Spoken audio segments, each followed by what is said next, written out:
Alors moi, ce que je souhaiterais, c'est vraiment que nous débattions de la question parce que mon propos va être relativement limpide, je l'espère, mais il n'est pas simple à entendre parce qu'on a l'impression que la liberté est acquise, puisque l'atteinte dont a été victime les amis de Charlie, Charlie Hebdo, a suscité, comme vous le savez, atteinte, c'est un mot bien faible pour expliquer ces attentats, a suscité la plus grande manifestation depuis la Deuxième Guerre mondiale. On n'avait jamais vu autant de monde et personnellement j'ai participé à cette manifestation du début à la fin et il y a longtemps que ça ne m'était pas arrivé et j'ai trouvé que cette tenue était particulièrement exceptionnelle et étonnamment à la fin, à la Nation, on distribuait des petits papillons où était inscrit « Utopiste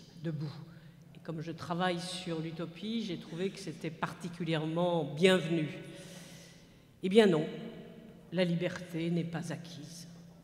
Eh bien non, la liberté n'est pas celle que l'on croit. Il semble, effectivement, selon les apparences, que cette liberté est bien là et il nous suffit de défendre son acquis. Il faut d'abord savoir qu'être libre, ça suppose à la fois de connaître, de débattre et d'agir. Connaître et non pas admettre. J'emprunte cette expression si belle à Merleau-Ponty qui a compris, et qui avait compris depuis longtemps qu'il était absolument impossible d'être libre si on ne connaissait pas. Je dis bien connaître, c'est-à-dire l'accès au savoir. On a eu tendance, et beaucoup d'entre nous l'ont répété, que l'urgence c'était d'obtenir l'égalité. Il n'y a pas d'égalité possible sans liberté. On est égal face à l'autre qui est également libre. Et également libre, ça veut dire qu'il est nécessaire d'avoir un débat à égalité, qu'on peut débattre à égalité. Et je reviens sur cette question, connaître. On ne peut pas débattre à égalité si on ne connaît pas de la même manière. Alors, nous sommes héritiers. Ce n'est pas parce que je suis spécialiste du XIXe siècle, c'est que le XIXe siècle est véritablement notre héritage. Et c'est un héritage d'illusion, je dirais presque totale. Et c'est la raison pour laquelle il faut absolument, nécessairement, revenir sur ce passé oublié. Un passé qui a été en quelque sorte enfoui sous une couche d'espérance, et on a cru que le progrès technique, était précisément le lieu où les conditions de ce sauvetage et de cet accès à la liberté. Nous sommes en fait les descendants d'un double héritage, un héritage libéral, un héritage socialiste. Nous sommes les héritiers de Tocqueville et nous sommes les héritiers de Saint-Simon, un pré-socialiste, dit-on. Vous le savez peut-être, mais le concept de liberté était totalement étranger à Saint-Simon. Lui n'avait qu'une confiance, c'est dans la force des choses. Et d'autre part, cette force des choses, comme vous le savez, a été reprise très largement par les socialistes, par les marxistes, par le mouvement ouvrier, dans ce processus continu qui nous mène précisément à la révolution industrielle, à la révolution technologique actuelle. Et c'est pourquoi ce serait vraiment intéressant de comprendre que ces deux, disons, horizons du passé nous conduisent aujourd'hui à cette interrogation fondamentale. Que faire aujourd'hui avec cette République, comme Le Garrec vient de le dire, une République très spécifique. Cette République, c'est la République d'ordre, celle qui a été issue justement des massacres de juin de 1848. Ça n'est pas la République démocratique et sociale. Nous ne sommes pas les héritiers directs de Robespierre, nous sommes les héritiers de cette République d'ordre, Alors je voudrais tout simplement, pour que ce soit clair et qu'il n'y ait pas d'ambiguïté, montrer justement ce double héritage. J'ai apporté là, parce que très souvent je le cite, mais cette fois-ci, je voudrais le lire. Je voudrais vous lire Tocqueville, qui me semble absolument incontournable. Voilà ce que dit Tocqueville dans La démocratie en Amérique, publié en 1835. On peut indiquer plusieurs causes du phénomène de l'impossibilité d'égalité entre les êtres. Il est impossible, dit-il, quoi qu'on fasse, d'élever les lumières du peuple au-dessus de certains niveaux. On aura beau faciliter les abords des connaissances humaines, améliorer les méthodes d'enseignement et mettre la science à bon marché, on ne fera jamais que les hommes s'instruisent et développent leur intelligence sans y consacrer du temps. Or, les ouvriers, le peuple, passent le plus clair de leur temps à travailler. Ils ne peuvent donc pas accéder à la même connaissance. Qu'on le veuille ou non, qu'on le tourne dans tous les sens, c'est une vérité imparable. Or, pour se libérer, disait Kant, il est nécessaire de se libérer soi-même, ajoutait-il, de la tutelle dont on est responsable.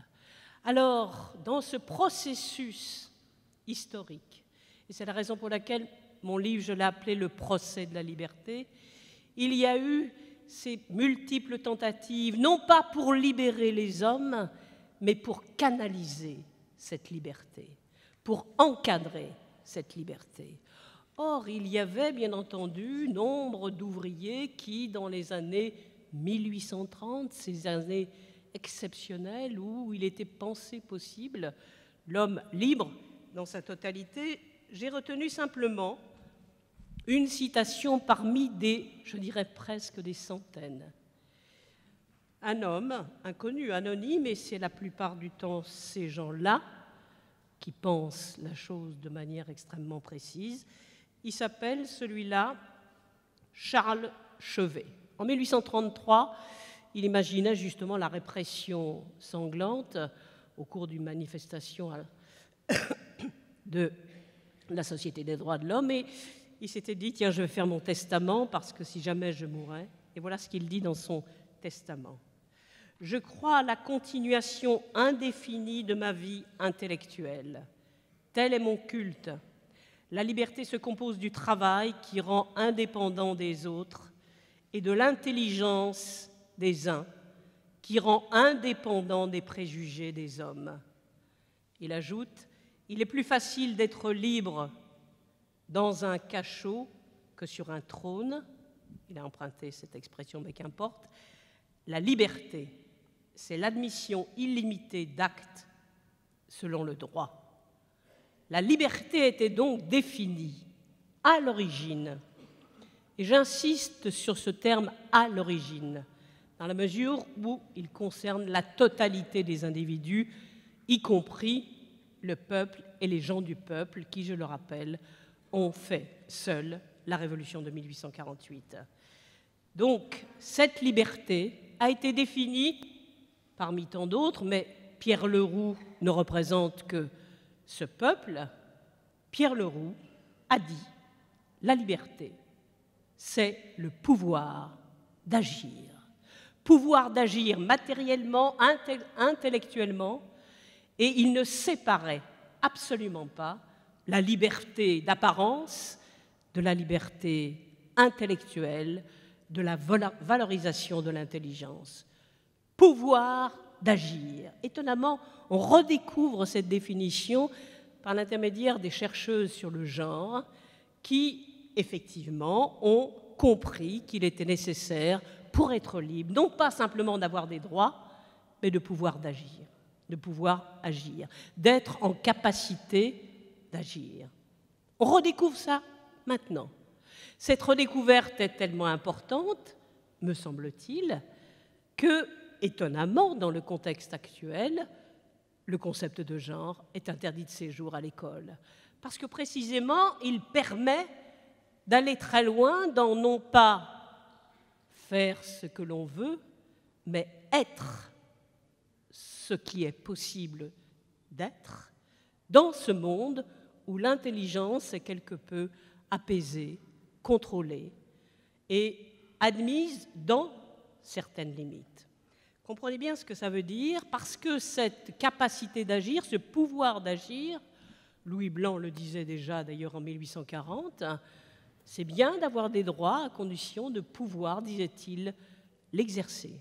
Avoir des droits, mais pouvoir les exercer. Et on sait bien que ce pouvoir d'agir, qui signifie à l'origine la liberté pour tous, c'est la condition de la souveraineté.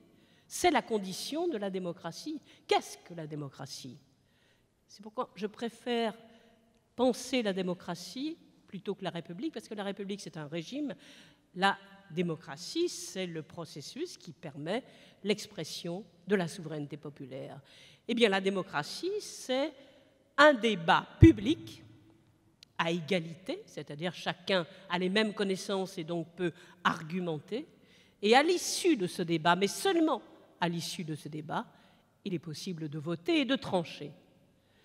La difficulté est telle, comme vous le savez, que Rousseau avait imaginé l'impossibilité d'exercer cette démocratie parce que cette égalité dans le savoir était quelque chose d'extrêmement difficile. Il faut du temps pour apprendre, disait Tocqueville. Eh bien, il faut du temps. Aujourd'hui, que le temps est réduit, il est possible d'imaginer le retour de la démocratie. Que le temps de travail est réduit, il est possible de consacrer le reste du temps au savoir. Et c'est pour ça que la démocratie réelle est d'actualité, et c'est pour ça que la liberté réelle est d'actualité. On a oublié ce que disait Chevet, on a oublié la définition de Pierre Leroux. La liberté, c'est le pouvoir d'agir. Il ne suffit pas d'avoir des droits. On a oublié parce qu'il y a eu une série de couches successives qui ont occulté cette période extraordinaire où l'expérience ouvrière, l'expérience collective, dans la clandestinité y compris, permettait de concilier ce qu'on n'a absolument plus en tête, liberté individuelle et liberté collective.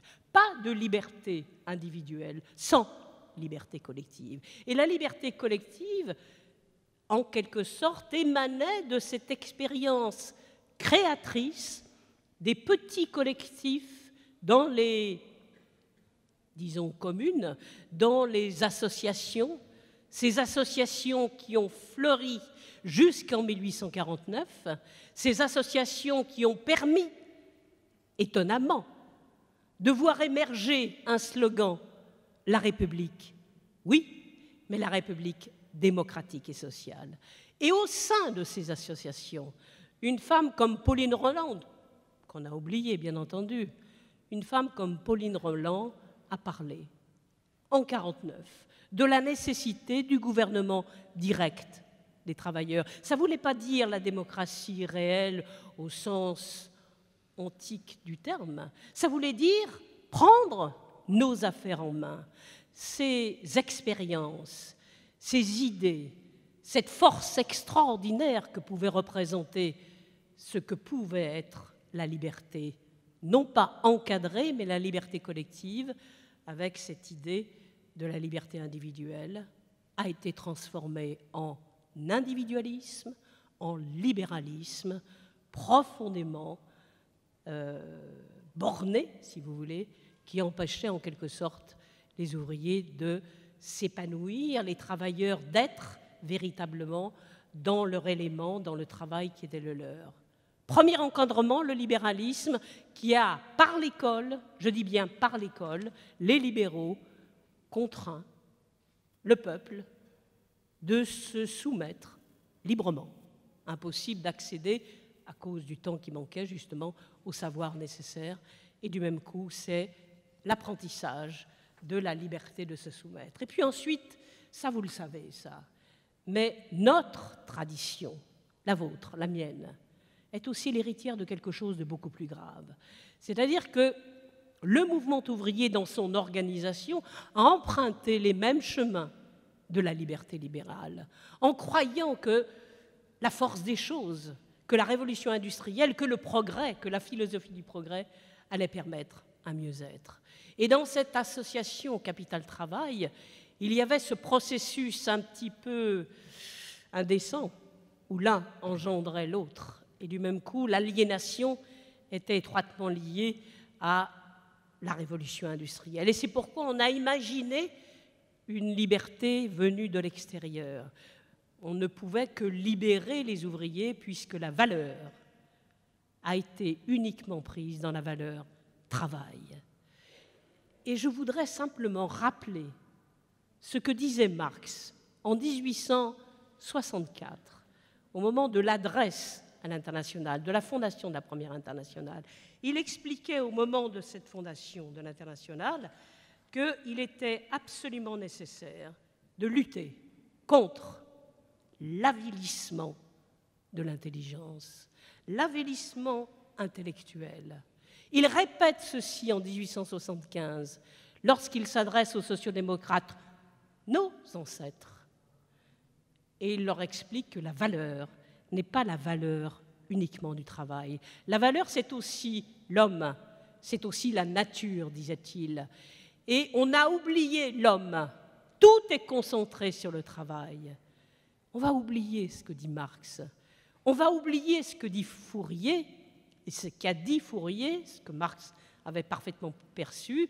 Et Fourier expliquait très simplement qu'il était impossible d'imaginer une révolution industrielle, le progrès, compatible avec l'exploitation de l'homme par l'homme. Tous ces éléments nous permettent aujourd'hui de récupérer les expériences où liberté individuelle ne peut exister qu'étant compatible avec liberté collective, c'est-à-dire ce réapprentissage de la liberté fondamentale qui signifie le pouvoir d'agir. On a oublié, et en même temps, on a oublié qu'un processus à la fois libéral et pervers avait amené en quelque sorte à faire croire au peuple, à la classe ouvrière, comme le dit Gunther Anders, à quelque chose qui est extrêmement pernicieux. Il a expliqué, Gunther Anders, c'est un philosophe dont on a oublié l'histoire ou presque l'existence, que le nazisme avait fait croire au peuple qu'il y avait une possibilité de se croire supérieur à rien, parce qu'il y avait un inférieur, et l'inférieur, c'était le juif. Souvenez-vous de ça lorsque nous entendons Marine Le Pen et le Front National expliquer que l'autre, le migrant, est à rejeter. On retrouve cette fausse liberté qui consiste à construire un autre inférieur. Et dans cet aveuglement où le savoir, dans ce processus du XIXe siècle et du XXe siècle, était en quelque sorte réduit à un kit du savoir, a permis un aveuglement non seulement du stalinisme, où le parti s'est substitué à cette liberté concrète, liberté collective, mais aussi, plus récemment, un aveuglement en France en particulier sur ce qui se passait en Chine, sur la révolution culturelle, cette sorte de dogmatisme qui n'a pas permis de voir à cette époque-là qu'on assassinait le peuple au nom de je ne sais quel dogme. Comprenez bien que c'est tout ça qu'il faut aujourd'hui remettre en cause en retrouvant l'origine de la liberté réelle. Et cette liberté réelle, c'est la chose la plus difficile à acquérir parce qu'elle est absolument compatible ou indissociable avec le savoir. Et le savoir est quelque chose de difficile parce qu'il faut du temps et du même coup, il faut véritablement y consacrer pour accéder à la liberté. Et je vais terminer là-dessus. Je vais juste terminer là-dessus. Il y a à l'heure actuelle énormément d'initiatives, nous en parlions avec mon collègue tout à l'heure, sur qu'est-ce qu'on peut faire pour essayer d'imaginer une alternative politique, etc. Donc nous faisons partie de ce petit collectif où nous avons décidé, je ne sais pas si ça marchera, mais en tout cas c'est ce que nous souhaitons, d'organiser un collectif d'intellectuels anonymes où systématiquement, largement, nous distribuerons, nous ferons entendre, non pas en tant qu'experts, mais simplement d'analyse qu'on mettrait au service du public sur la migration, sur la question de la situation politique, sur l'état d'urgence, enfin, sur ce qu'est la démocratie, sur ce qu'est le savoir, eh bien, nous mettrons à disposition de tous, de façon à ce que tous et chacune puissent s'emparer de la parole publique, débattre et retrouver ce que citoyenneté veut dire, la liberté en action, mais la liberté réelle.